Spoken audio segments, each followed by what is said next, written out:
Hello, everyone. Hello. Welcome to the 71st floor. I'm Konstantinos. And I'm Elliot. And this is our brand new podcast we've decided to create. This is mainly just us yapping. Yapping, yeah.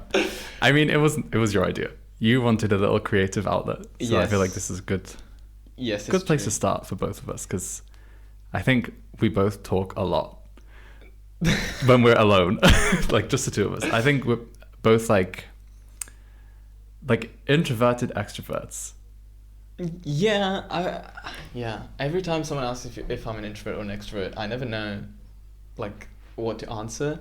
I feel like I used to be a lot more introvert, but I became more extrovert like as I grew up. But at the same time, I'm still quite much an introvert. So I guess you're right, an introverted extrovert. I think I grew into being an introvert. I think lockdown made it so much worse. Like I was so lockdown was great for me. Do you think? Yeah. Oh, that's weird. Because I was like, obviously, like when I went to uni and stuff, I was like pre-COVID, so I was like going out, I was like socializing, I was like a little social butterfly. I was so like annoyingly confident. Like I look back at like pictures and videos of myself and like, that is disgusting. Like, why was I so annoying? Interesting. But now I feel like the complete opposite. I'm like, it takes a lot of like motivation and like self-encouragement to speak to new people. So I would definitely say I'm much more of an introvert now.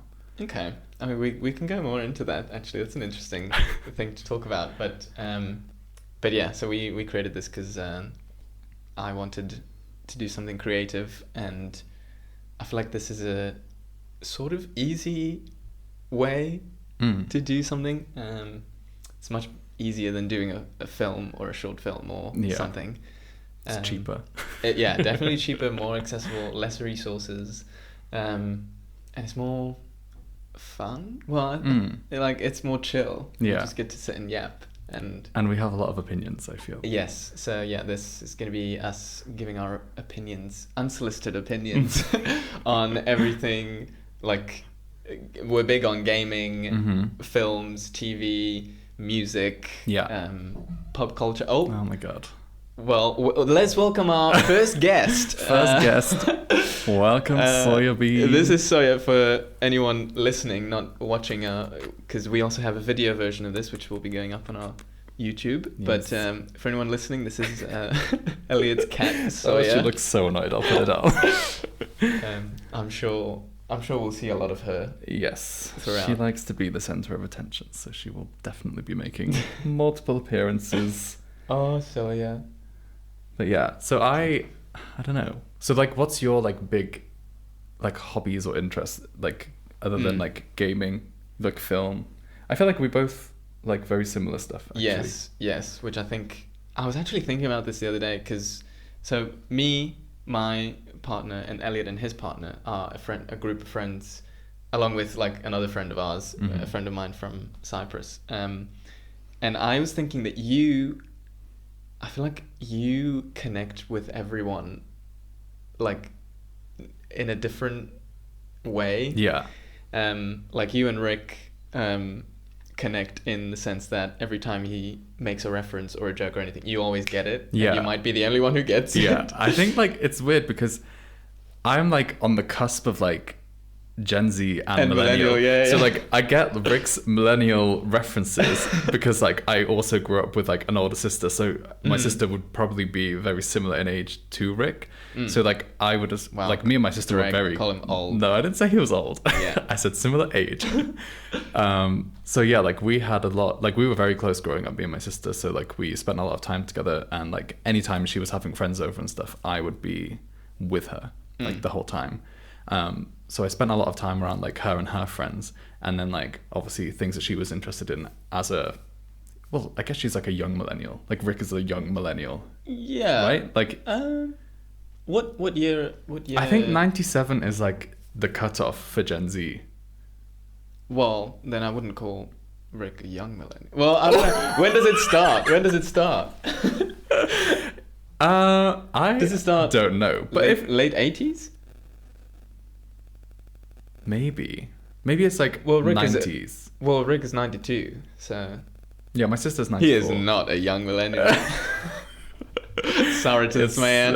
Yeah, maybe he should not see this. Yeah. But yeah, so that's why I think like me and Rick have a lot of like similar. Yeah. Well, not experiences. He has a lot more experiences than I do. That's not an age joke.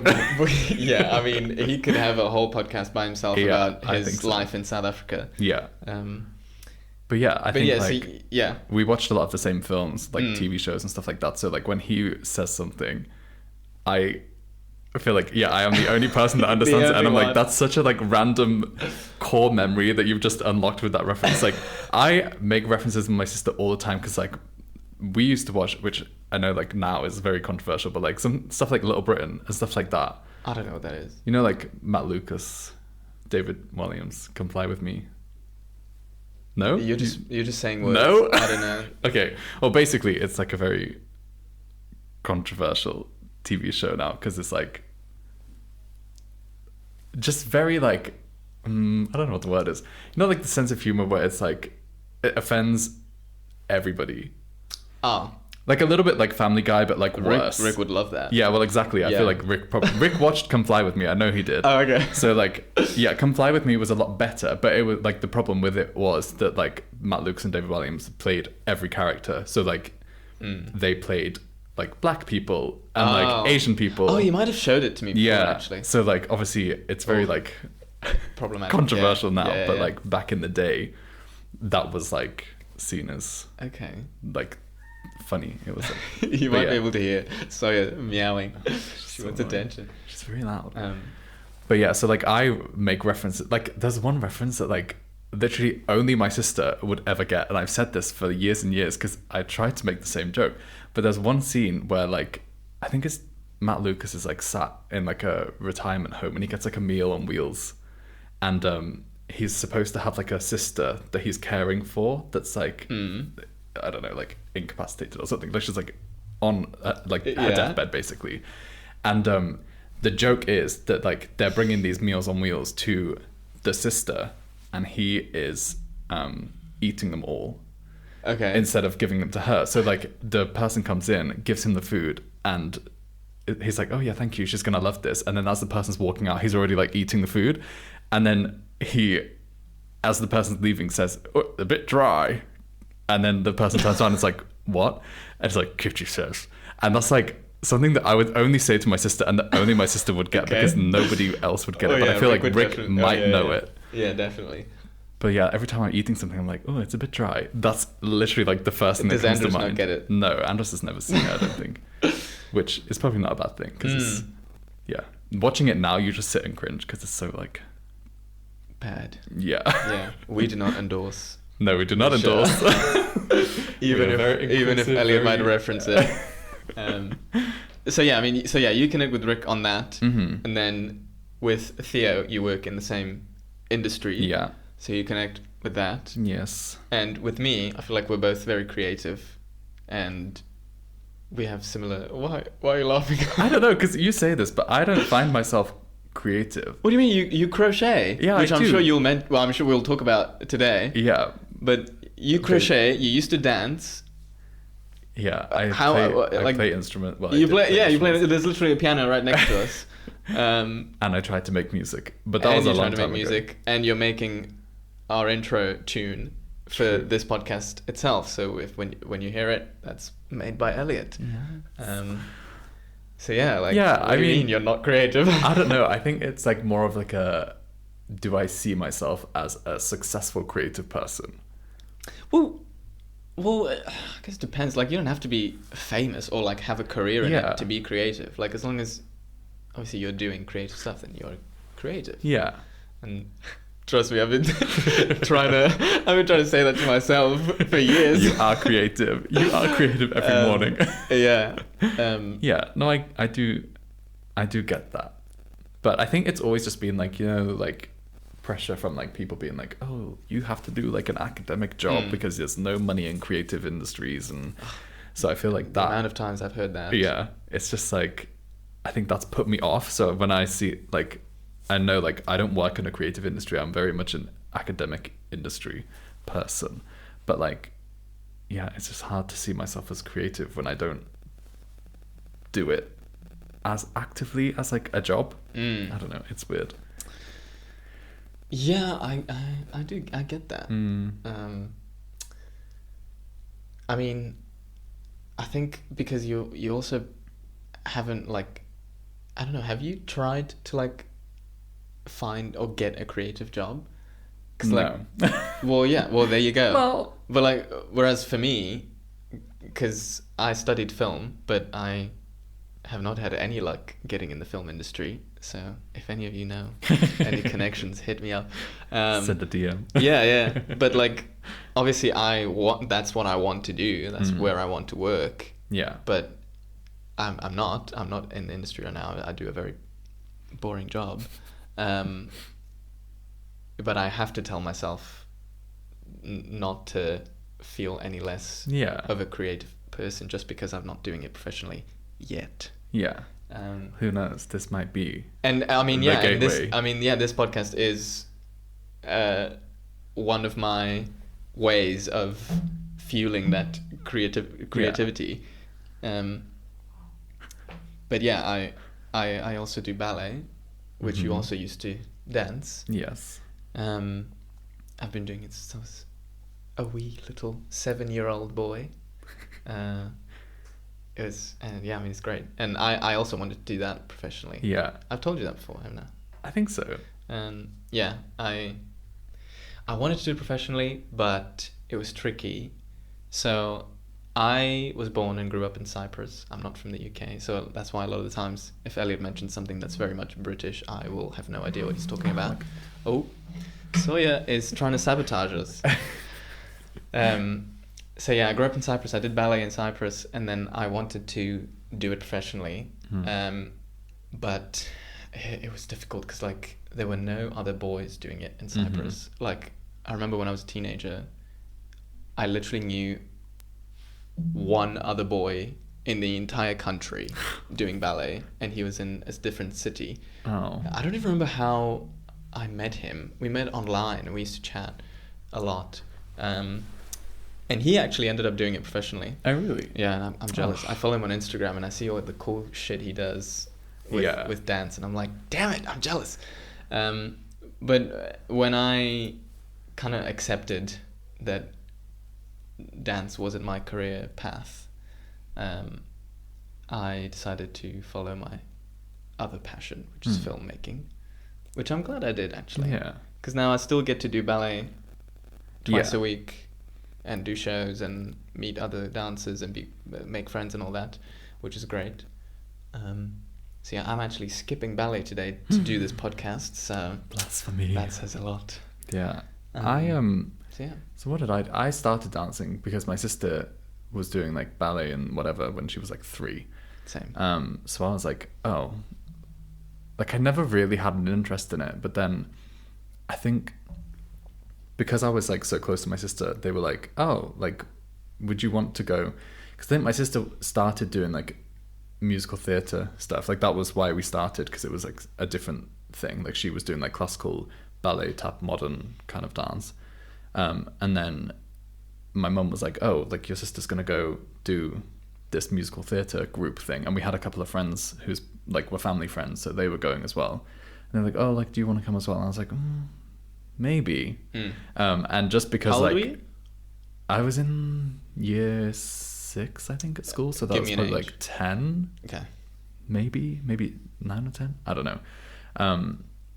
So yeah, so then I went to that, and then it started off as just musical theatre, and then it eventually became like more things. Like I started learning tap, like my teacher. I would have loved to do musical theatre. It was fun, but like also, I don't know. It is cringe. It is very cringe. But Really? when you're doing it, In what way? you don't think it's cringe. It's just like, I don't know. Maybe it's just because I've grown up and I'm like, ew, like gross. But you know, like musical theatre kids have like a very like strong stereotype and like reputation that are like very like loud and annoying. Yeah. And I was never really like that. But then like when I like, and none of the people that I did it with were like that either. But then when I did like competitions and stuff, and you'd see like our dance teacher, she was like West End. Well, did she ever go on the West End? I Oh don't know. wow. I think she was. She was Maybe big, she wasn't. basically. She wasn't big. Oh, no. Not at all. She, Never mind. I mean, she was on Britain's Got Talent and she sang. Oh wow. And she got to like the live shows, but then she never progressed, I don't think. But well, that's still something. yeah, and So like she her- went for singing. yes. Yeah. And they also, when we were like teaching, or when she was teaching us, she went with her sisters because they all like, I think the whole family, like she was from Essex, damn. so all of them were involved, and like all of the sisters had like a group that they would go and do like musical theatre pieces to audition for Britain's Got Talent and stuff. Because like obviously at the time, Britain's Got Talent was like the big thing. Yeah. Like if you had like any sort of like talent or anything that you wanted to like become famous for, like that was the way to do it. So they Or would become just like, famous for all the wrong reasons. well, yeah. I mean, we know all the memes. Yes, exactly. Yeah. So she did that, and then yeah, that was like my gateway into like dance and stuff. So we really, she did like musical theatre and then taught me tap, and then she was like, "Oh well, you're not very like good with your arms, so why don't you try Irish dancing?" So I tried Irish dancing. You did tap, and she said you're not very good with your arms. Yeah, because like obviously, What did you have to do, like jazz on? well, I jazz think jazz hands. no, but or- like you know, like you have to like kind of look natural, like moving and stuff when you're doing Okay. like a dance. So I was like tap dancing, but my arms would be like by my side the whole time because I think I was just like focusing on what my feet were doing. So tap is the first dance you yeah, tried. Okay. yeah, and I was very good at it, like to like toot my I own horn. love tap. I Yeah. love seeing tap. Yeah. I can't tap dance, but I love it. Love it. Like I still do it now. Like I'll just be stood there doing like nothing, and then like if I'm waiting at work for something to finish, I'll just be like tap dance. Yeah. So like it just comes naturally to me, and like it's something that I was always quite good at. So then yeah, I didn't do like classical training. Like I didn't do grades or anything. It was just like, this is what this step is, and then we'll choreograph a dance for you, and you'll perform it at a competition. But I then used to do competitions. yeah, Well, but I've never done a competition. they weren't like great, to be honest. They were like usually run by my dance teacher and her family, so it was kind of like it felt a bit rigged because like she'd invite other schools to join these competitions, But there were favoritism. but then it's like well, are we winning because we're good, or are we winning because you paid the Yeah. judge? yeah. But there was no prizes or anything. You just got like a little cheap medal. So like yeah, it wasn't great. But then that school got like shut down because I think she had family Or spill the tea. issues. She had a partner, I think, that she had children with, and then Cheated. they left each other. They separated because I think she found a new guy. Then the new guy was a ballet teacher. The new guy was not hot. a nice person. Oh. And But a ballet teacher. stuff happened that we won't get into because I don't want to expose her. Nobody knows that. Well, they might, because I've said I've given quite an intense backstory to her. Okay. She's an anonymous She was character. unwritten. Yeah. And yeah, so then that school eventually shut down for whatever reason. Interesting. But then, so my sister went to a classical dance school initially, and then they didn't like that she did both, so she moved to this one, the musical theatre one. Then after that, she also then went to a different classical school at the same time, because we knew it was kind of falling apart and was like, and she still wanted to do like her grades and stuff, and they weren't going to do it at this other place. So we both ended up moving to this new school, which I was a bit like, I don't really like it. Like it kind of gave like bitchy vibes, you know, like the people were a bit like to like new people. So I was a bit like uncomfortable. But you're also like that. I mean, you could have been like that. Well, it was fine in the end. Like Yeah. we made friends with the people and it was fine. But that's where I started to do like grades and stuff, because I think initially they put me in like advanced 1 for tap. Jesus. So like I literally had like one more grade to do after, and I would have done them all. Damn. And then for ballet, I think they put me at like grade 6 as like a entry. Yeah, I'd say that's good. Yeah. How old? That was when I was like 17, 16, 17. Oh yeah. And that was the first time you were doing ballet. Yeah. Then yeah, I'd say yeah. But like I don't think I was good at ballet. I think I just was okay, and like because I was a boy, they give boys special treatment to like encourage them to Yes. continue, because they're like, They not need many more boys boys. are in Yes. this. And like, I don't know, I'm not the right build for it, but like I'm tall. Yeah. So I think that kind of definitely helps. Yeah. But like I wasn't like the slim, like lean I mean, ballet you definitely build. don't want to be slim. Like, For ballet. yeah, like I don't have a good body for ballet. For Do you like not? for a male ballet dancer, Oh, I thought you I'm would. way too skinny. I didn't know that. Like they need to be like buff. Oh. Um, Why though? Obviously not like bodybuilder buff. Yeah, But just, like, they need to like toned and- train yeah. every day and like because they do a lot of lifting, a lot of Yeah. not even just the lifting stuff, but like the type of dances they do, or the jumping, the turning, all that needs a Yeah. lot of strength. Yeah. So Which yeah, is, that's something that I always used to say when I used to get bullied in school for being a dancer. I used to say, well, dancing uses more muscles than football. And everyone's like, well, no, I used to say, well, I'm surrounded by girls. I have more girls than And that- you. Yeah. I was like, all my friends are girls. Yeah. For no other reason. Yeah, I'm definitely straight. Yeah. But, yeah, I don't know. I loved it. It was a good time. But then as I got older and I went to uni and stuff, I was like, I don't want to join. Like I thought about joining the dance society, but then in my head I was a bit snobby, which I think comes back to like the confidence thing. Like I was very overconfident in myself. Right. And I was like, I'm better than that. Like I don't want to do this because I mean, really, they were not good. Like the dance, like the contemporary dance group were not good at my university. So I was Okay. like, because you know they post like stuff on YouTube and stuff, and you watch it and you're like, what is that? So yeah, that's why I didn't do it. And then I just haven't done it for like 10 years, which is really sad now. That's such a shame. But You need to start again. well, maybe. Yeah, I've been trying to convince Elliot to start doing it again, where I do it. Yeah, I was also in my uni's dance society, just because I just moved from Cyprus, so I didn't know any places to Yeah. dance. So I was just like, I'll just join the dance society, and my uni was the easiest. And I ended up actually teaching. The second year, I ended up teaching beginners boys ballet. Oh. Yeah, because it was the first time I'd gone into like a boys ballet class. Yeah. But it was all beginners. It was all like guys who'd never done ballet before, and they were all shit. Yeah. Like, for lack of a better word. And I was like, Inexperienced. yeah. So I used to do the advance, where it was all girls, and then the boys, which was just all boys, but they didn't know anything.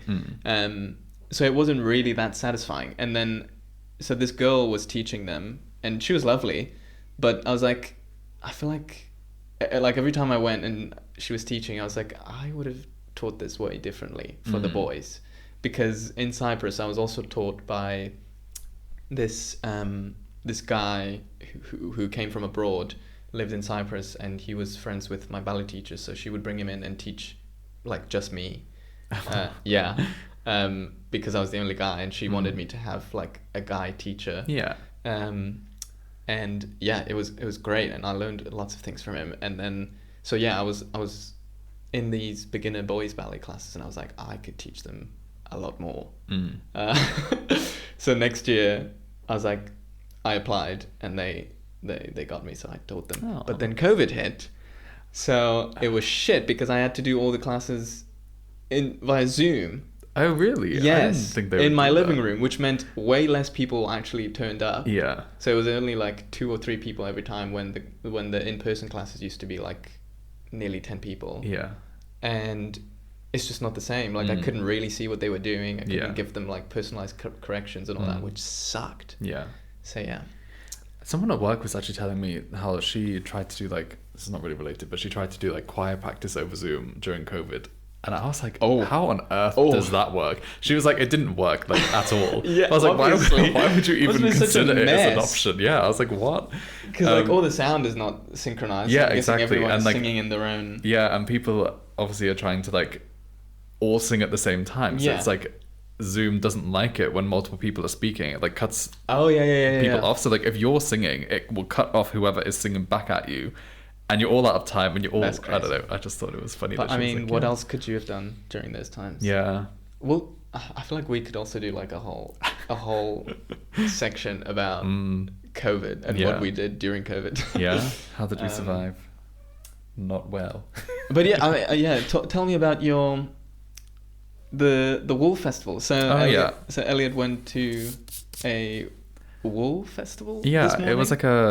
it was called the Buxton Wool Gathering, and I've like followed it on Instagram for like a few months now. Obviously, for like a knitter and crocheter, it's like a paradise.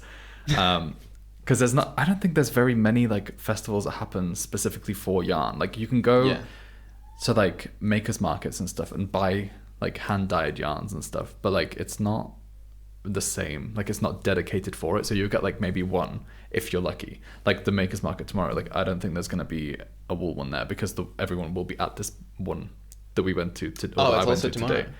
Yes, so it's the whole weekend. Jesus. So yeah, so I was like, I'm busy tomorrow, so I'll do it today. So I went there. I spent. Sorry, I don't break the Lego plant. Soya's rubbing herself on the Lego flower arrangement that we've got here on the set. Yes, she likes to eat plastics, which is not good for her. But oh well. So yeah, I went. I was very overwhelmed initially, but I was like I wasn't gonna go because I felt very uncomfortable with the idea of going all the way by myself, turning up and I don't know if that will appear in the recording, but my tummy just went. But yeah, so I was like, I don't know if I want to go by myself because like I don't know anyone really who's interested in like knitting and crocheting or like just wool in general. So I was like, I would have to go by myself because you have to pay entry. So I was like, I'm not going to force someone to come with me and pay money if they don't want to come with me. So yeah, I wasn't going to go. And then I think, I don't know what day it was. I think it was like Thursday. I just woke up in the morning and I was like, you know what? I'm going to go. Yeah. I think like I must have had, oh no, it was after we went climbing. It was, because I got to climbing before you, so I was there by myself for like 15 minutes, and I was like, wow, I'm so independent. I can climb by myself. Like, I can do anything. So I was like, oh yeah, you know what? I'll just go. I'll have a nice morning. Oh, it's fine. So, just let her. I was like, I'll go. I'll have a nice time. I'll like walk around. I'll try and chat to like some new people. But then this morning I woke up and I was like, oh my God, I actually have to go. But I got there. It was fine. I walked in, got my wristband, walked around, and then just was like... Is it a big event? It was. So they had 47 stalls. Jesus. Which I was shocked. Like, I didn't think there would be that many. And then it wasn't until like I read the brochure. Yeah, and it was like all the way around the room, and then like in the middle, and it went to like 47. I was like, what? Surely there's not going to be 47 different stands of like people selling wool. Which there wasn't. Well, there wasn't. There was like different, because obviously wool can be used for like fleeces. It can be like you can buy like just undyed wool to like dye yourself. You can buy like I think they call them like bats of like pre-dyed. Just not the bats, girl. Not the bats, but they're just like basically like a bunch of the fiber that is like dyed, so then you can like spin it yourself.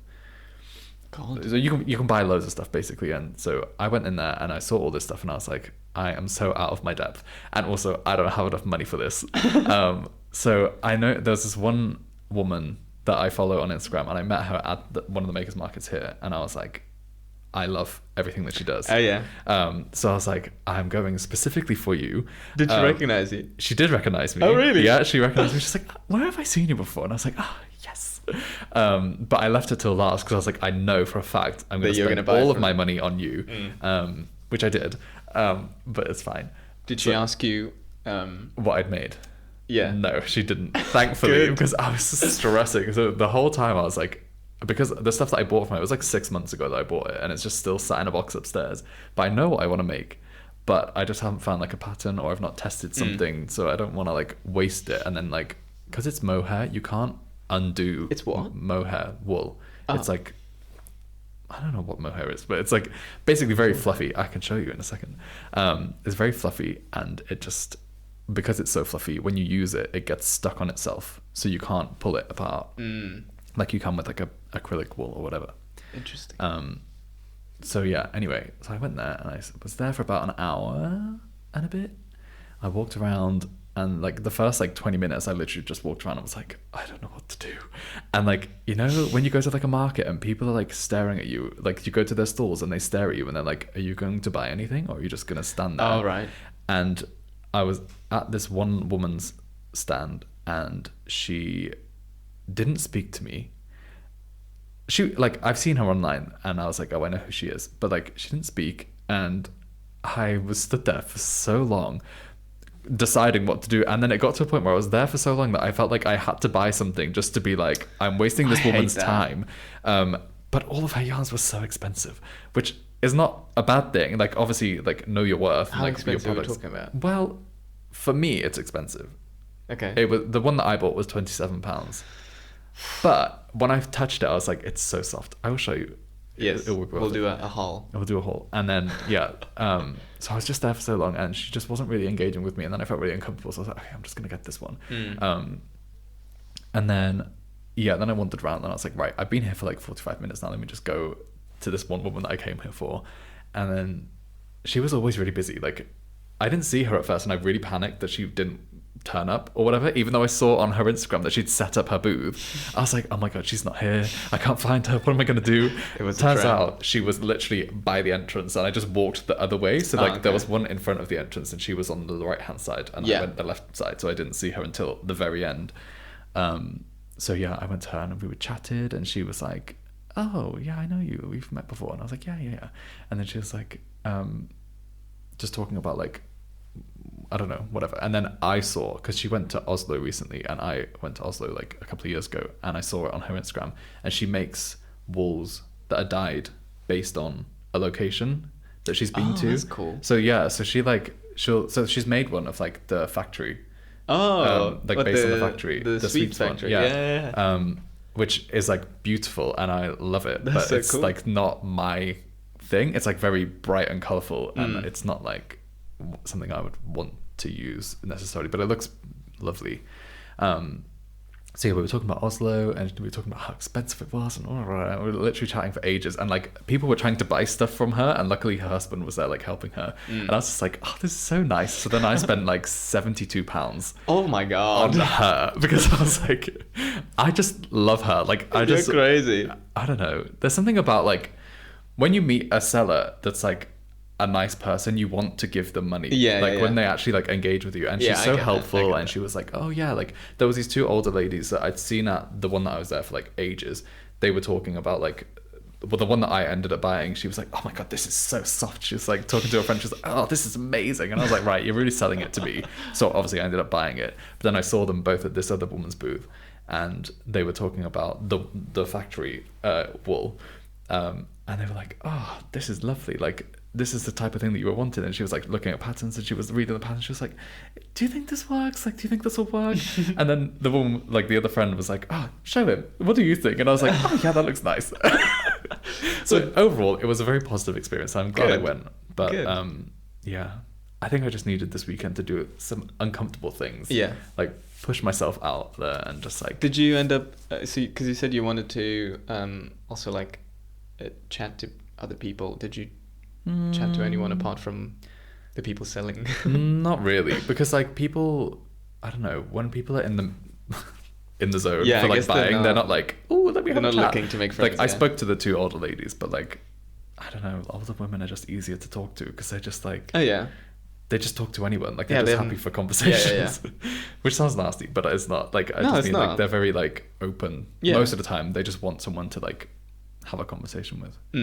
So yeah, it was nice. I can show you what I got, actually. Yes, show us. This was...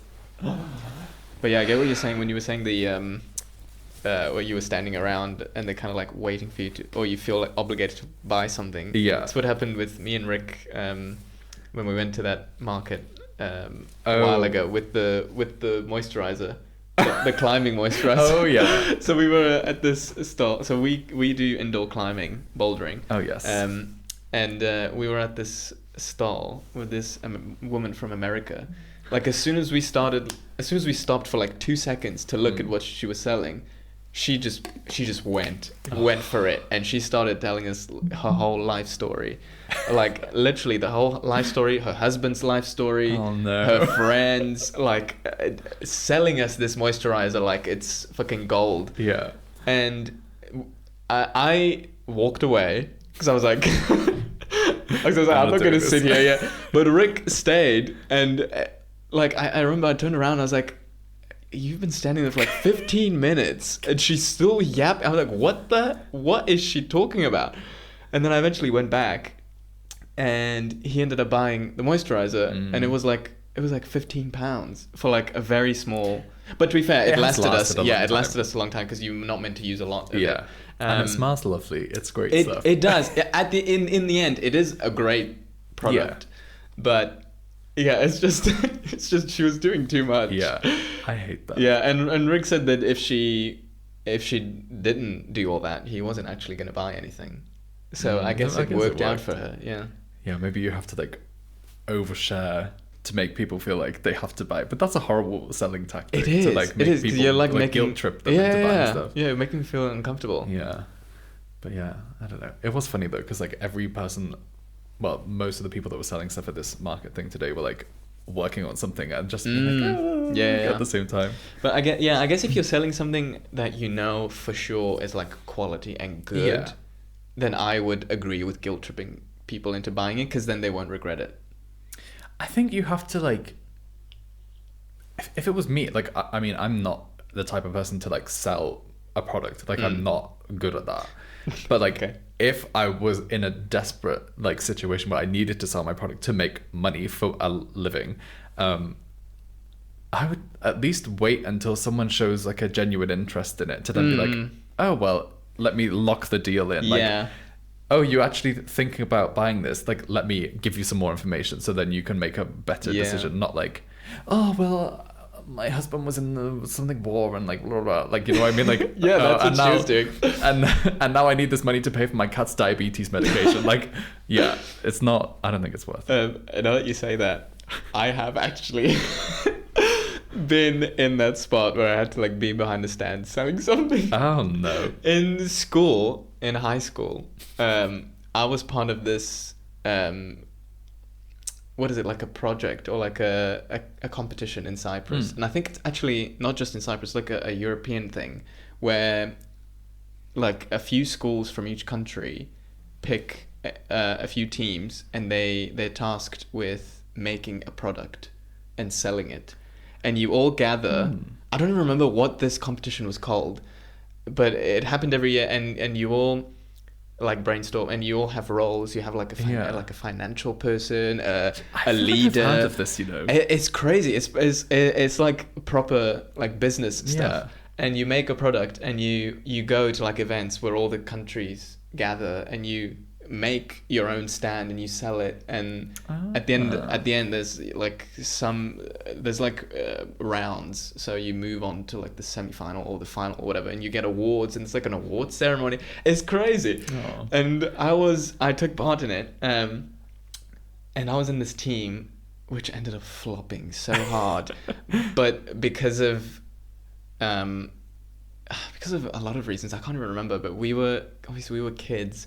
And we couldn't find a product, or I think we thought of something, but then it wasn't very realistic to do. Right.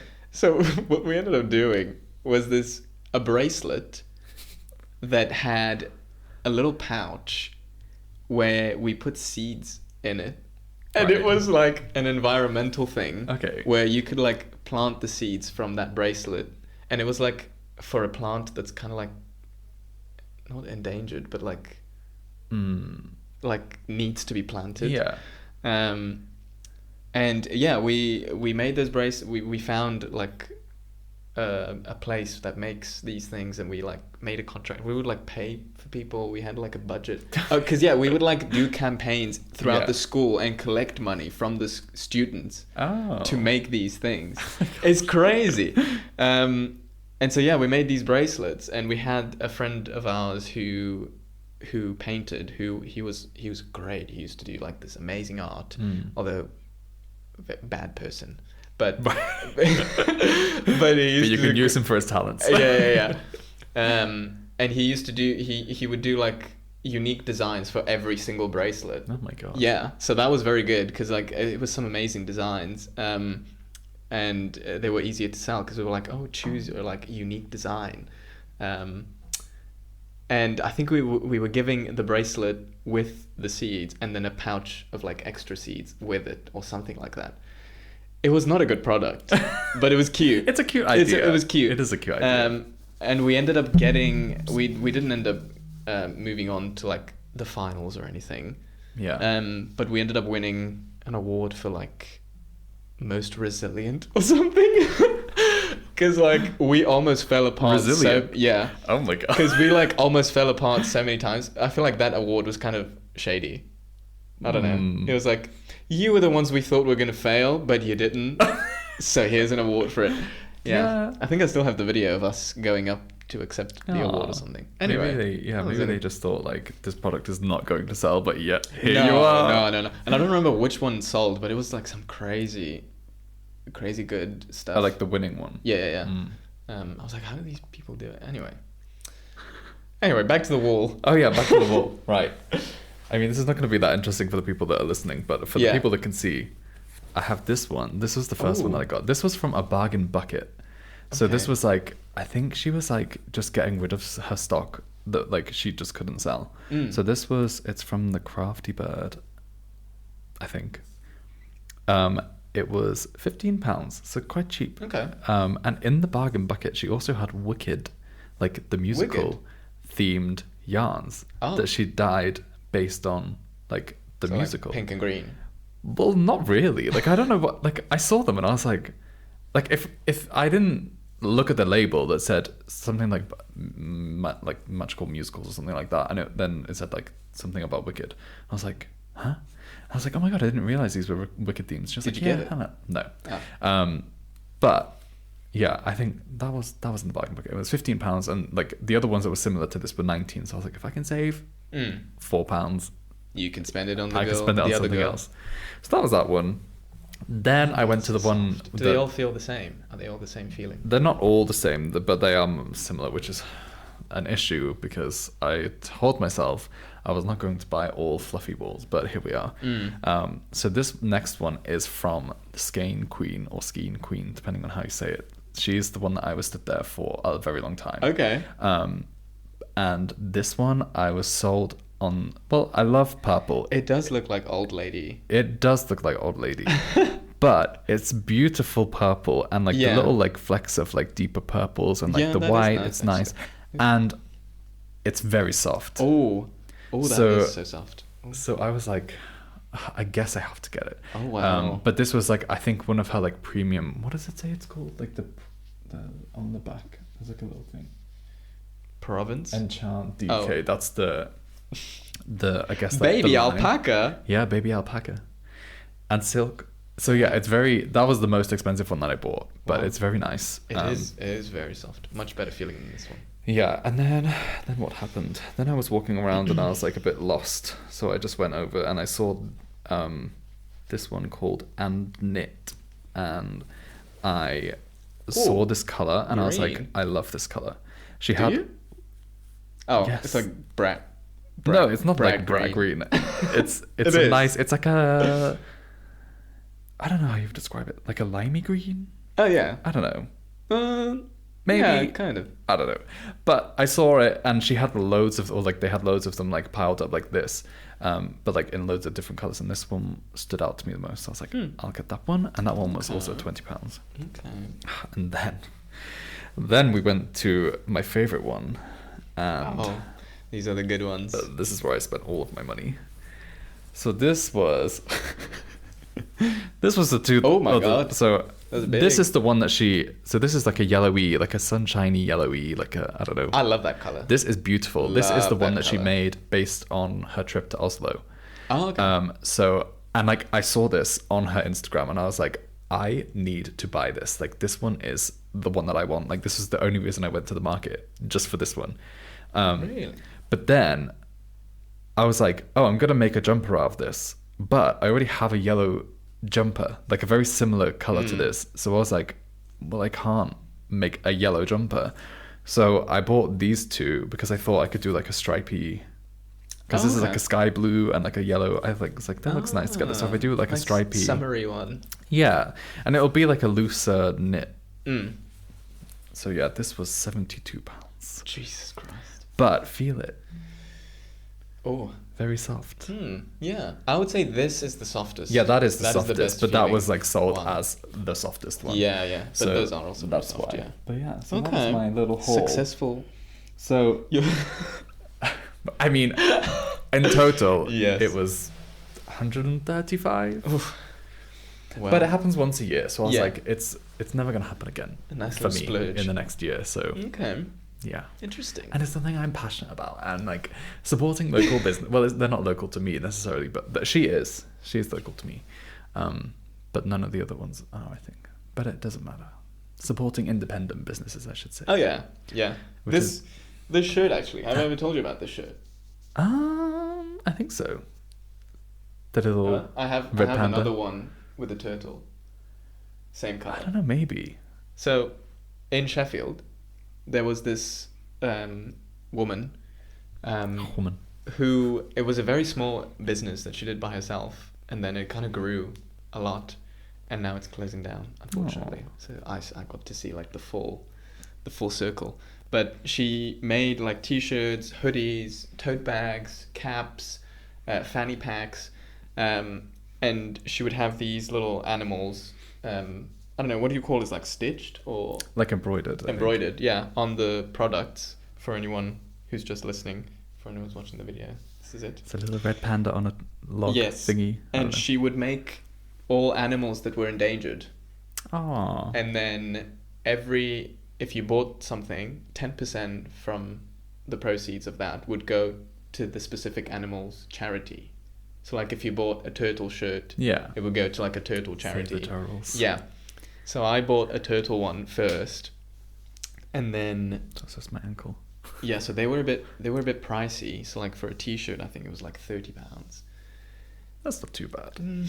For just a t-shirt. Yeah, for a t-shirt Yeah. it's kind of. But I was like, for charity. it's so nice. Yeah. Yeah. And I actually found out about her from a guy I went on a date with. Yeah, like a guy I had a huge crush on. You know. Well, I don't know if I should say.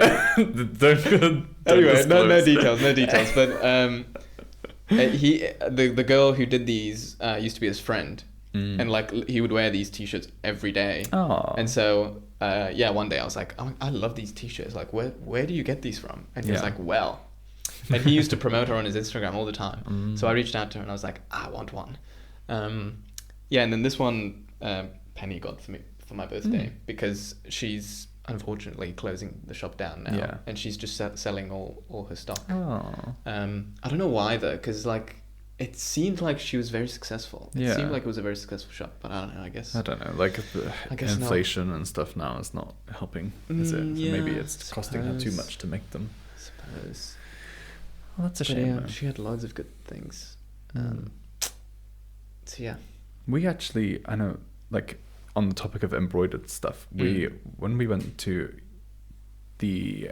London with our friend, and it was like a new thing. I don't know if they're doing it in like every Uniqlo now, but they were doing like you could embroider any design, like at all on any fabric that you wanted.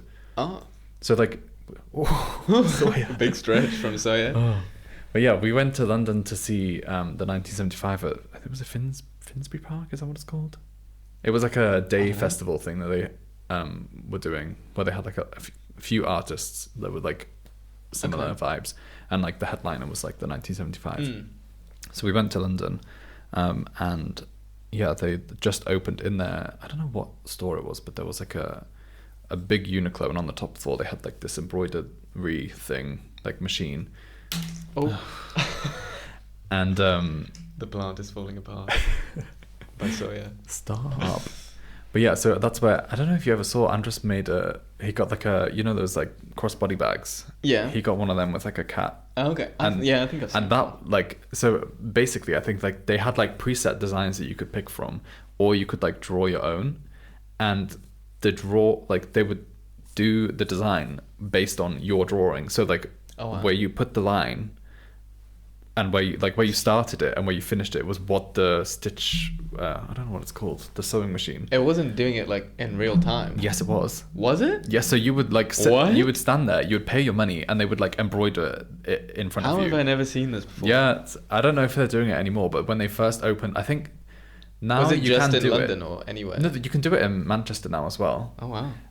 But it's like, I don't think it's the same thing. They were just doing like a promotion for it, I think. But now you can get like any sort of like patchworky embroidery or whatever. I don't know. So cool. You pay for it, obviously, but they were doing like Yeah, a deal. I think it was like wasn't free. £10, maybe it wasn't even that.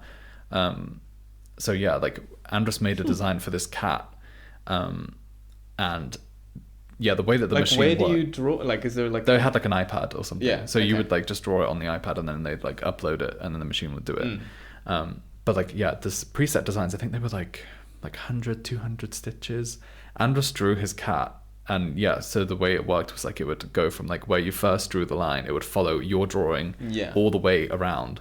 So Andres did So a it wouldn't wait filled-in- for you to finish and then do it. No, it would wait. Oh, okay. So like, yeah, he did his cat design, and it was like a filled-in black cat. So like fully black.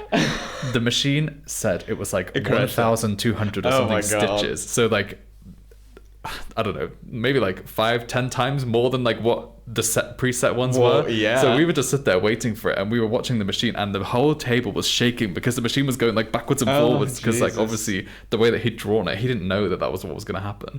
So we would just sit there watching it and be like, oh my God, is this going to break the machine? Luckily it didn't, but we were like, why did you do that? It looked cool, Well, there you go. but it was like, least now you why know did they that it- let him do that? Why did they not see how many stitches it was going to take? I mean, and if it be didn't like, break, then what's the yeah, issue? but what if it did? Well, that's their problem. They didn't Yeah, I have any guess so. guidelines or any No. restrictions. It was so- just a bit like, you shouldn't let people have that much creative freedom when you're trying to give like a promotional freebie. Yeah, I suppose. But I don't know. It was funny.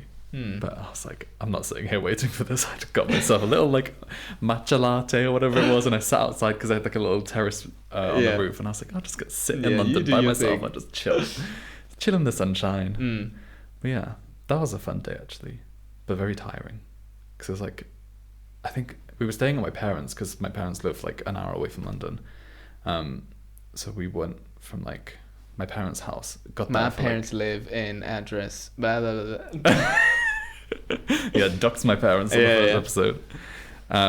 So yeah, we went from my parents' house and got the train, and then I think the whole concert thing started at like maybe like 1 or 2 o'clock and finished at like 9-10, and then we had to get Oof. back from London, and it was like thousands of people there, so we were like fighting to get on the train That back. sounds like my worst nightmare. Yeah, and we're gonna have to do it as well for Beyonce, which is Oh yeah, Andres and Elliot are going to Beyonce. we're going to In- the Cowboy Carter tour. 2 weekends? It's the weekend of the Switch 2. Yes, the Trust, weekend of the I know. Switch 2, which is a it's Which, I mean, for poorly anyone planned, for very anyone poorly interested, yeah, we will be making a whole episode about the Nintendo Switch 2 because we're both yeah, but fanatics. it won't be like as soon as it's out, because yeah, because so we so have that- to use it first to give Yeah. our first impressions. but also because you're going to Beyonce that weekend. Because I'm going to Beyonce. So yeah, we'll use it for like a week, Yeah. and then record our impressions and Yeah. pretty much us fangirling.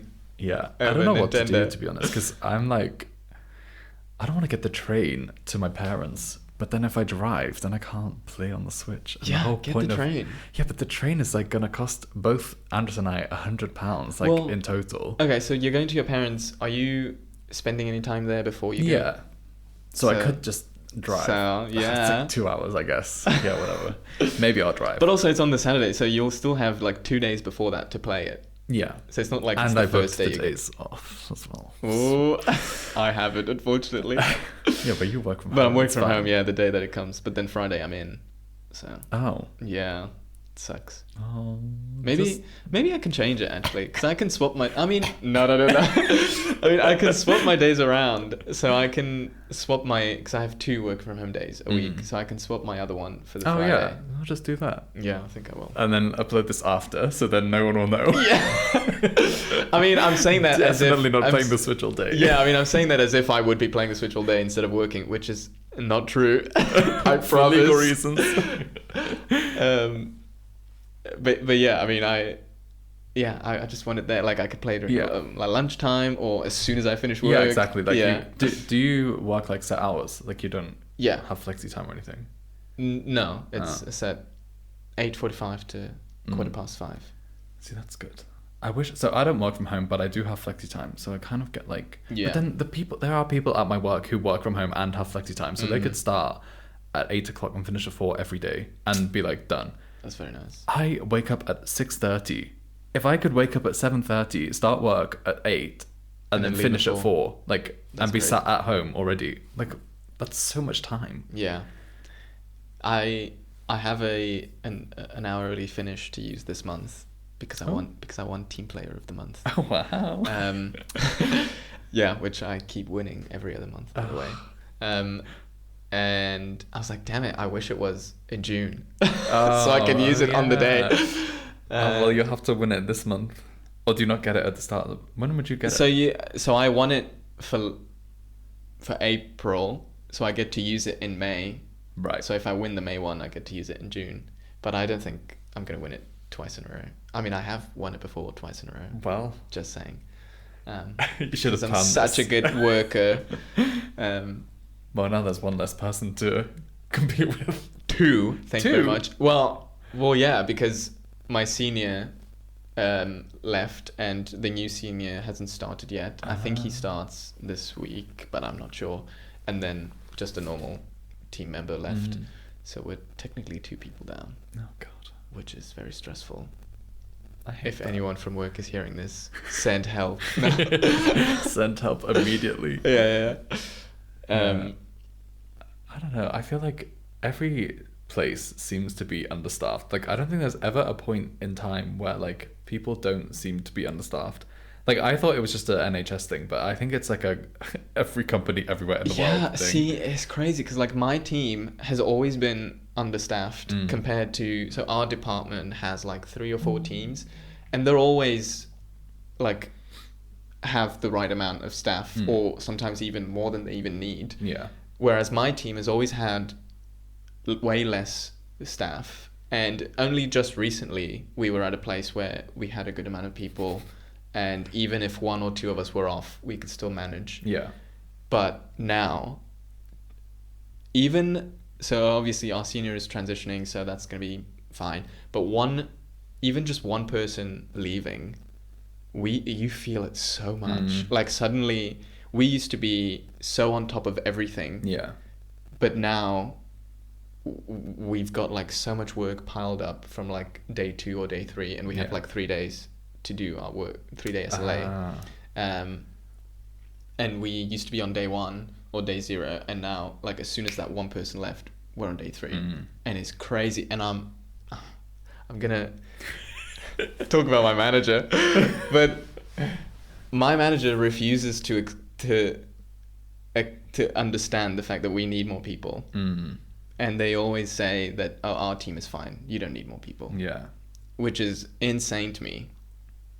And trust. No, but the thing is, I've had managers in the past where like we've had similar situations of like headcount issues, and my managers who would like, she worked at that company for like 30 years.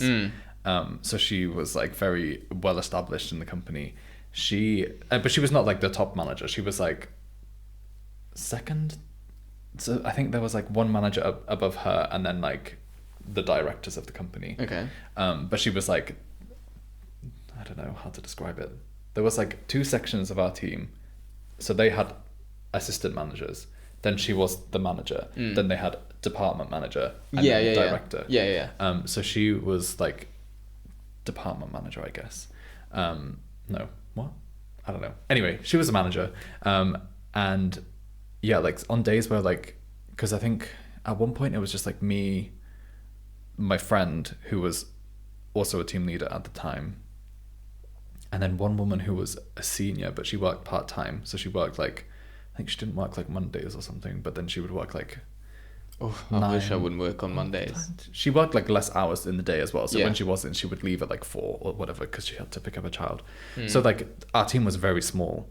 And then if one of us was off, like we would always have to have at least 2 people in to do the analysis. So if you didn't have 2 people in, like that was it. Is that the same job you're in now? No, this was like Different one. Yeah, this was ages ago. This was my first job. Okay. But yeah, like on days where like we had to write reports, and like because they were like very quick turnaround. Like once the case was completed, it would get analyzed and like reports sent out the next day.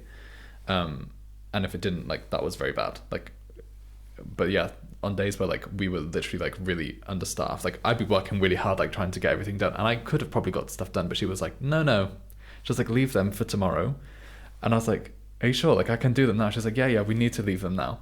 And I was like, right, okay. And she's like, we need to show upper management, we need to prove a point. Yeah. And my manager currently has also done the same thing, where he was like, no, you let things go so that your so that upper management can see that you're struggling, because otherwise they have no idea. I could never do that. Well, no, but it's good though, because like if you just carry on and like make the effort to like go above and beyond, then like no one can tell that you're struggling. Yeah. Unless you voice it. But like people have tried voicing it and it doesn't change anything. So like I think it is a good idea to intentionally not work as hard to show that you're struggling, because you may not be struggling that day, but then on another day you could be really overwhelmed, but like it won't look like it because you've managed to do everything. So I think it's a very good strategy. I think my team leader has said that she's like constantly trying to convince our manager that we need more people, but I guess there's no way to prove it really. Yeah. So yeah, I mean, jobs. I'm a rat. I think like as well, like I have always seemed to work in smaller teams. So like my teams have only ever been like less than 5 people. Oh, okay. So like I prefer it that way. Like I love working in small teams because you get to know everyone a lot better, and like you get like a good like vibe, and it's like, I don't know, people see it as cliquey or like whatever, but I think it's so nice to have that like small group. I think I would also prefer that. Yeah. So like obviously that is a problem though, because then if someone leaves or like someone's off sick, you are down like 20% of your staff rather than it being like 10% or something. Yeah. So like it makes a much bigger difference. Yeah. But like I wouldn't trade that for anything. Like I love my team at the minute, and I just think it's such a nice dynamic. Even though we get really stressed some days, I feel like generally we have such a nice time. Like we can just sit and talk, and no one bothers us, and like we just get on with it. And our manager is amazing in the way that he just like doesn't care. Like he obviously he cares if things go wrong, and like he knows when to care. Yeah. But like he trusts us enough to get what we need to do done. So I feel we're the same. Yeah, it's a very nice dynamic to have. Yeah, we have a very nice dynamic. We're all very I think nice, it's quite very rare sociable as well to have that, like a good manager that is not like down your throat and like micromanaging all the time. Yeah. But yeah, we were also kind of left to do our own thing. But then obviously if things don't get done, they'll obviously look into it more. Yeah. But I used to have a work bestie. She I remember when she started way after I started, but she was on like a year placement from uni, and we clicked like right away. Oh, you met her, Imi. We went climbing together. Yeah. So at work, God, we used to yap all the time. We used to yap about anything, but it was so nice because it would like make the days go by so nicely. Or even when we weren't yapping, we would yap on Teams and like talk about people. And on like work nights out or anything, it was so nice to be together. And then when she left, I was actually depressed. I was like, oh my God, I have no one to yap to now. And like I love my team, but I'm not close to anyone as much as I was. It makes a big difference. See, I was the one that left when I had a very close friend in my current job. You. No, sorry, I know how not that my friend job, feels. The job that I had. So it's difficult because I worked in the same sort of department, but my job is in a different lab. Yeah. Kind of. So it's like it's a separate lab, separate department, but it comes under the same director, I think they call it. But anyway, so it's the same building. It's actually the same floor, just like down the corridor. But yeah, so I was like a band 3 with him, and we got on really well. He's also gay. You're gay? Yes, girl. Breaking news. Spoiler alert. But yeah, so we got on really well, and like we had a lot of similar interests. Like we loved watching like Housewives, like not together, but like, we would watch Housewives and like chat about it. Like we gossip all the time. Like we just like really have like a fun dynamic. And like he's quite like, he says he's introverted, but I don't see it. He's so chatty. Like he'll go up to people. Like he won't have an issue. Like maybe it's not extrovert. Maybe it's just confident. He's like confident but Yeah. introverted. So like he won't go out of his way to be sociable. But if someone speaks to him, he'll be like, no problem. But yeah, so we got on really well because I feel like we had like a nice dynamic. And like obviously when you find like another gay friend, it's quite different, I think. Yeah, it's either a gay or a girly. Yeah. Yeah. But like I feel like gays, you get a bit closer. Like there's a bit more like of a understanding between you. Like you have like more shared experiences, so you just click a bit better. And yeah, we were the same. Like we would just like talk nonstop, and like literally to the point where we were at like each other's side all day. That like even the cleaners who would clean the corridor saw me walking by myself one day, and they were like, "Where's your friend?" I was like, "Is it really that bad? Like, do we really spend this much time together that people just see us as like a joint?" Like one unit, but that is bad. with me and Emmy, I remember towards the end, I think, I don't know if it was intentional, but for a very long time we kept getting our work from home days. They used to put us so that we were never in the office together. And I remember we used to message each other and be like, what the fuck is going on? Like, what is this conspiracy? Try to separate you. Conspiracy that they were trying to not have us in the office together because we wouldn't stop yapping. Yeah. I don't think that was the case, but it could seemed be. like that because it happened way too often. Yeah, and then she left me. Oh, that is sad. It is sad. I felt so guilty when I left, but I only left because he sent me the job, or he told me about the job. He was like, "Oh, what about this job?" And I was like, that's a good friend. "Oh yeah." So I applied and then got it, which I did not expect to get. But I felt like such a traitor as well because I still see the same people every day. Like I still see them on like my lunch breaks and stuff. So like it's not that like I still have interaction with them. But then also they talked about moving labs.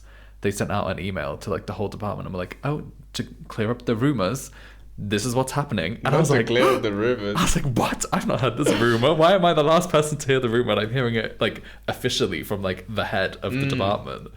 So I was like, "Damn, I hope that's not us." Because it was a very like cryptic email. It was like, "Oh, the rumors, there's been news and talk between this team about moving to this building," and I was like, "Am I part of this? Is this play about us? Like, what is going on?" But yeah, I hope that it's not us because if I don't get to see them, because they won't move, because I think I doubt they will move, but they're like set, it's kind of separately, Right. So I don't think they will move, which would be really sad because like, Damn. I get along with them. Well, James, it would be sad to leave my old work bestie. Yeah. He hates it there, and he was only there for experience. And like, I kept saying to him, "Find him the job," and he's like, "No, like I don't want to." He was like, "I don't really know what I want to do." Like, he doesn't know whether to move back home. Where's he from? Wales. Oh. So he was like, "Do I move back to Wales?"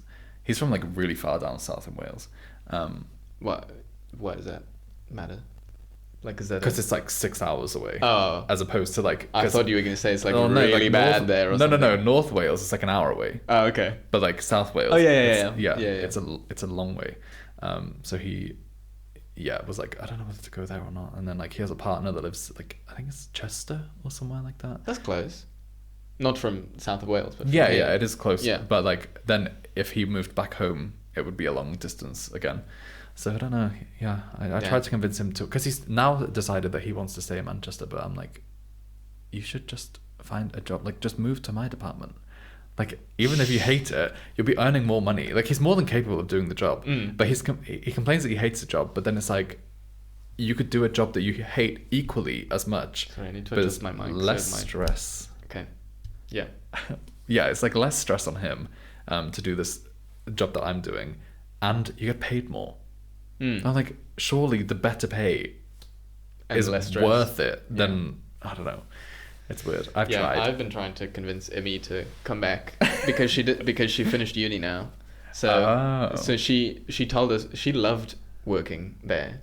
Oh. Yeah, she loved it. I was like, really, girl? I mean, good for you. Yeah. But like, okay. So I was like, well, does that mean you're going to come back? Because like the good thing with our management is that if you leave, they'll take you back like this. Like if you can just message our manager and say, I want to come back. And they'll do an interview just for formalities. Yeah, and then they'll just take you back. so she was like, yeah, I want to come back when I finish. I was like, good. I mean, I was like, hopefully I won't be Please. there. Hopefully I won't be there, but if I am, please come back. Yeah. So she was finishing now in May, I think, and last time I saw her, she said, the only reason she wouldn't move or she wouldn't come back is because she doesn't want to move back in with her parents. Because she's studying in Leeds.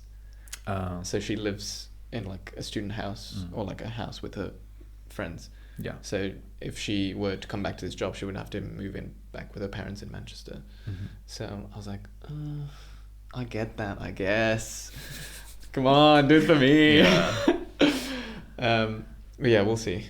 Yeah, it is sad. I hate change. Like every job that I've left, well, except for one, every job that I've left, I've been like really sad because like I've really enjoyed working. I mean, I did enjoy working with one person at that job that I didn't like, but like it was never the people that I wanted to leave. It was just like either like my first job I left because it was in Oxford, so I was like, Andres was still up here, so it was like a long distance relationship at that point.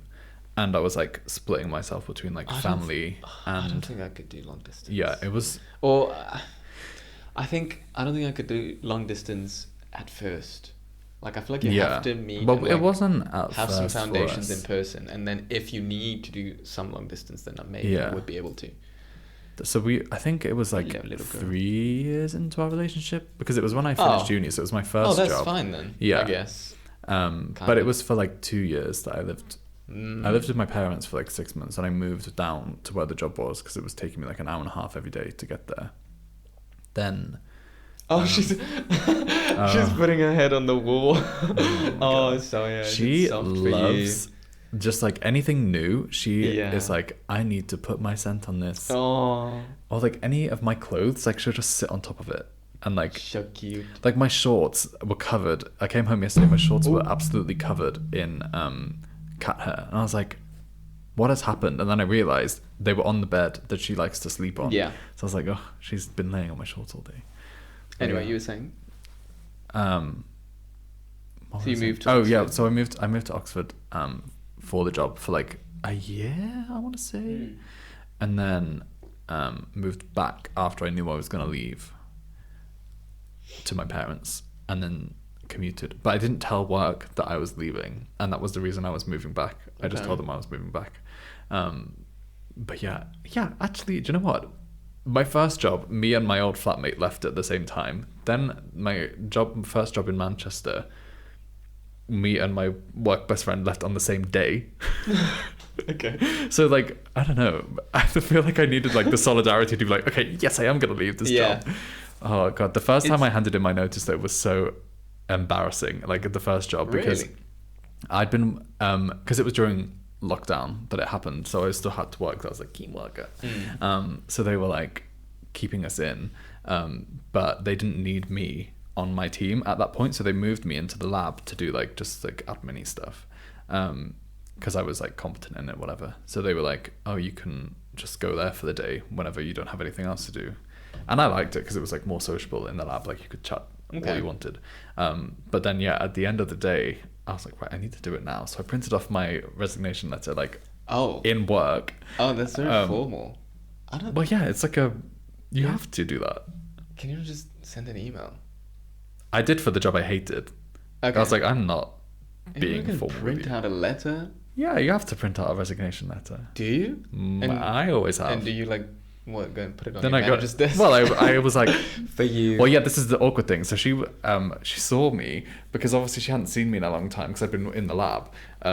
So she saw me and she was like, "Oh, how lovely! How are you doing? Like, so nice to see you again." And I was like, "Yeah, I have a present for you. Can I come chat with you in the meeting room?" Yeah. She was like, "Oh yeah, of course, yeah." And then like I sat down like with passing her. divorce papers. Like, yeah, it was very embarrassing. I literally gave it to her and I was like, "I'm going to be doing a master's, so like I'm going to be leaving in a month's time." And she was like, "Oh, amazing! Like congratulations! Like it's so exciting for you." She was like, "Get out!" And then I think as I was leaving, because I'd seen her do it before, like the higher manager above her was like sat at a desk and she would walk past and just like flag the letter to be like, "There's another one," because like the staff turnover at that company was like ridiculous. Like someone would leave like every month. It was like just insane. Same for us. So she'd be like, here's another one. But yeah, that was just really embarrassing because it was like, oh, we miss you. And I was like, well, you're going to miss me a bit more because I'm going. I've never had to do any, because I mean, to be fair, I've only had 3 jobs. Yeah. And my first one was at a bar. Yeah. So I don't need to do a letter of resignation. No. And the notice for that was like 2 weeks. Yeah. But that was funny actually, because I was working there for 6 months, and then I was looking because I was exhausted. It was exhausting me. It was a lovely place. If I had to work in hospitality, that would be the place to work. Great people. I'd made so many close friends. Yeah.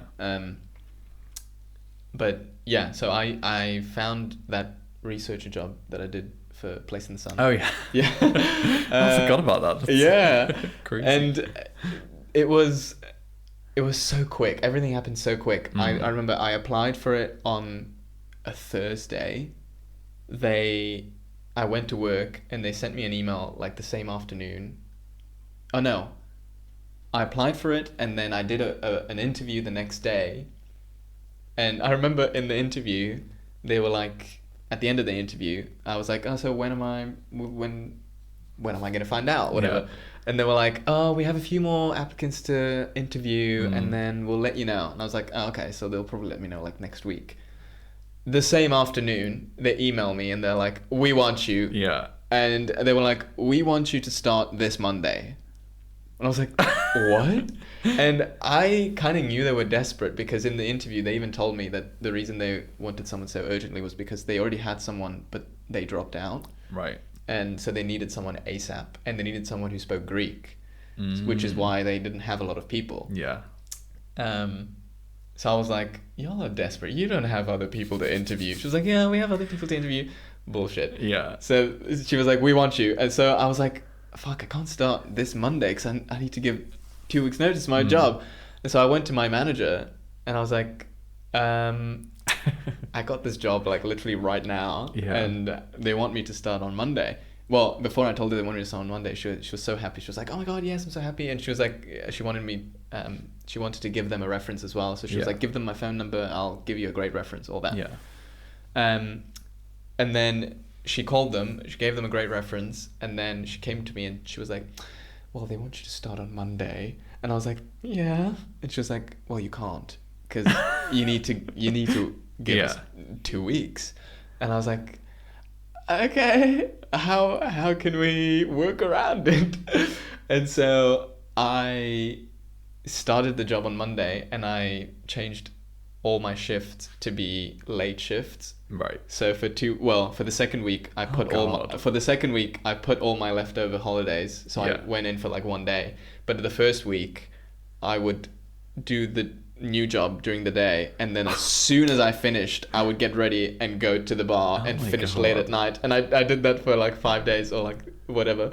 Oh, that's annoying. It's like if you were just a bit older and like a bit more experienced, you probably could have just like had the confidence to just not show up, because at that point you've already got the reference, you already have the new job. Like, what are you losing? They wouldn't pay me.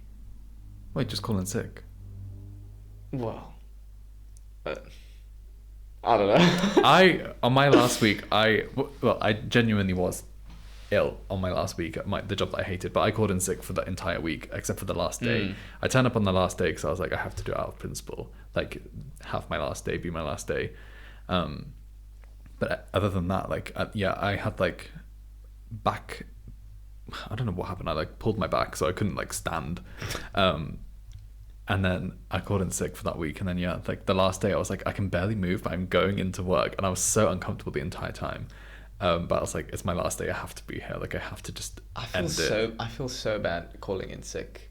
Yeah, I do. But even for that job, I hated it. Even when I am sick. Because, and I think this stemmed from this bar job. Because, so I was a runner. And this other runner, she used to call in sick literally every day. She was the worst. And I remember everyone was saying, oh yeah, we all know she's shit and she never turns up, but they can't fire her because she's depressed or something. And I was like, what?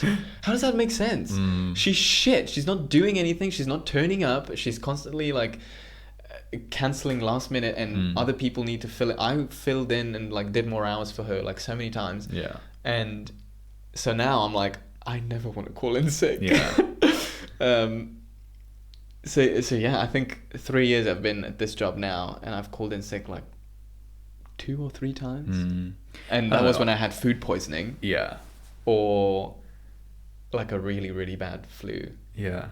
I do also feel guilty, but if I am genuinely ill, my issue is I just think people don't believe me. Yeah, yeah. But I'm like, I am. Like, I can tell you right now, like, I cannot stand. But like, I had a really, really bad cold once, and like, I felt really ill. But I was like, I probably could go into work, but I just feel so like exhausted and just like I wouldn't be doing anything worthwhile. So I called in sick for like at least half of the week, I think. But then I was just like that was obvious that I sounded ill. Like you could hear on the phone, I was like, hello. But then like when it was like my back pain, I was like, they're just gonna think that I'm making this up, because like, how do they know? And like obviously you can like self-certify your absence for like 5 days, I think it is, at my job. So it's like you don't have to go to a doctor until it goes over 5 days. Okay. So like you could just make up any excuse and be like, well, I broke my ankle, and then it's fixed in 5 days, and they'll be like, okay, yeah, cool, whatever. So yeah, I don't know. I just feel like they think that I'm lying because you don't have to get that doctor's note. But I'm like, why would I go to the doctor's for a cold? Or like, well, I did go for my back, but I ended up only being off for that week, and then I was like, I can't take any more sick days. Yeah, I also think they never believe me, which is why I only do it when I'm really, really sick. Like when I had food poisoning, I couldn't fake that. Like I'm like, I have food poisoning. I got food poisoning. I literally haven't eaten in 3 days. Yeah. And then the other time was when it's always an office flu. Always. Like there's always every people, like, yeah, offices are like the worst place to work for illnesses. It's it's like just one person gets it, and then everyone gets it, but it then falls back to the person who originally got it, and it just never goes away. And it's also always like such a horrible flu. It's not like a normal It's flu. because people in Britain don't have good like hygiene. Well, I believe that. But like when it comes to like that. You know, illnesses, it's just disgusting. Like people, so especially in my office, like people have to like hot desk and share desks and stuff. Like on working from home days, they'll share a desk with someone else. So like people, they have gotten better at it. Like they will like use like alcohol wipes to like wipe all their stuff down. But I'm like, still, like you're not cleaning it very well with like an alcohol wipe. Like what are you doing? You're just going, done. So I'm just like, it's gross. And I don't know, people coughing all the time. I'm like, it's always just horrible. Cover your mouth. Stop touching your face. Like just stop being gross. Yeah, it's always like very high fever, like sweating, like it's horrible. I remember this one time. Well, when you have the option to work from home, you can do this thing where if you've got like you were saying, you pulled your back, you could have worked from home if that was an option. Yeah. So like for me one day, it was so silly, and I was like, I can't believe I'm going to text my team leader to tell her this. I woke up and I had slept wrong, and my leg, I couldn't walk. Yeah. And so I was like, and so I walked to work. It's like a 15-20 minute walk, and I literally texted my senior, and I was like, this is gonna sound so silly, but I slept wrong and I pulled something and I can't walk to work. Am I okay to work from home? And she like burst out laughing. She was like, yeah, that's fine. Yeah. But yeah, like I wouldn't call in sick for that. No, but at the same time, like stuff like that, like why would you use that as an excuse? Like Exactly, if you're gonna lie, exactly. why would you use that out of all the things you yeah. could use? Like you'd just be like, oh no, I was sick this morning. Yeah. Like you wouldn't be like, oh well, my leg hurts. Like I can't walk. That's like not believable. Do we know how long we've been? I feel I don't know. We've been over an hour now. This says 2, but I'm like, is that 2 hours? No, it's not 2 hours? hours. I mean, the video's been going for an hour and a half. Oh, okay, so it'll be it. Okay, we can close off the episode. Yeah, this has been a very work-heavy episode. I feel like. Yes, I mean, I feel like we've touched on many things. Yeah. I think we need to address the elephant in the room. And I'm not talking about us. Excuse you. What is the 71th floor? Oh yeah, what is the 71th floor? No one... Took us a while to get there. Yeah, I was thinking like we should have said this at the beginning. Yeah. But, oh well, we can edit and shift it around if we need to. The 71th floor. So we can't say. Well, maybe we can. So I like the mystery, but Yes. do we explain where it comes from? Like, no, what? no, not at all. No. Okay, So, well, if you get it, you get it, and if you don't, you don't. if you get it, you get it. If you don't, you don't. And we will be explaining it one day On the 71th episode. on the 71th episode. It will be all about. It will be a deep dive into the lore of Exactly. the 71th floor. Exactly. Do you know what it Because- reminds me of? Like Severance. Like, Yes. it's very Severance vibes. Exactly. The 71th floor, it's very... I was going to ask you. Right, Oh. we'll do next episode is Yes. TV and film. Yes. Okay, so yeah, we will do a deep dive on the lore of the 71th floor. Yes. On our 71th episode, which I know sounds like ages away, but It is. I mean, that's the mystery. It is the mystery. And It will be a very special episode. what if people come up with theories and stuff? I love that. Well, if You know, the 5 people listening to this. the 5 people listening including start us, speculating, our get all the boyfriends. Reddit threads, Yeah. get it all going. But yeah, I mean, if anyone is listening who doesn't know us, never seen us before, let us know what you think. Yes. What do you think of our setup? Anything, just any feedback. Obviously, Just nice helps. feedback. Constructive. Yes, we're gonna have social media. Yes. You can find the video version of this on YouTube Mhm. if you search the 71th Floor podcast, and that's 71th.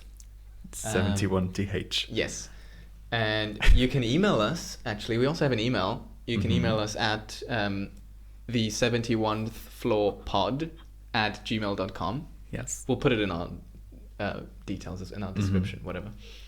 And yeah, I think we're gonna have an Instagram. We haven't actually made any of this yet, but by the The time email is yeah, ready. the email is right. But by the time this comes out, we'll have the social media and everything.